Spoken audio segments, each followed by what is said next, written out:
বন্ধুরা, এখন আমি সুকুমার রায়ের লেখা কাতুকুতু বুড়ো কবিতাটি শোনাচ্ছি। আর যেখানে যাও না রে ভাই সপ্ত সাগর পার, কাতুকুতু বুড়োর কাছে যেও না খবরদার। সর্বনেশে বৃদ্ধ সে ভাই, যেও না তার বাড়ি, কাতুকুতুর কুলপি খেয়ে ছিঁড়িবে পেটের নাড়ি। কোথায় বাড়ি কেউ জানে না, কোন সড়কের মোড়ে, একলা পেলে জোর করে ভাই গল্প শোনাই পড়ে।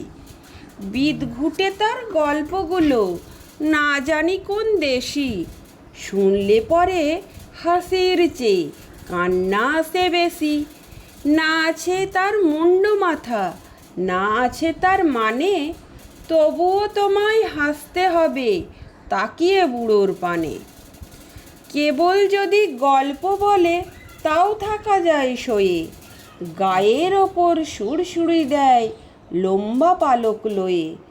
কেবল বলে হো হো হো, কেষ্ট দাসের পিসি, বেচত খালি কুমড়ো কচু, হাঁসের ডিম আর তিসি।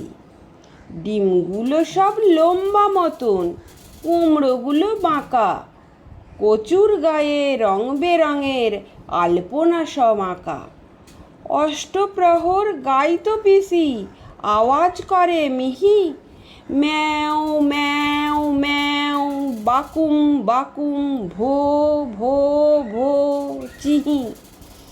এই না বলে কুটুত করে চিমটি কাটে ঘাড়ে, খ্যাংরা মতন আঙুল দিয়ে খোঁচায় পাঁজর হাড়ে। তোমায় দিয়ে সুড়সুড়ি সে আপনি লুটোপুটি, যতক্ষণ না হাসবে তোমার কিচ্ছুতে নাই ছুটি।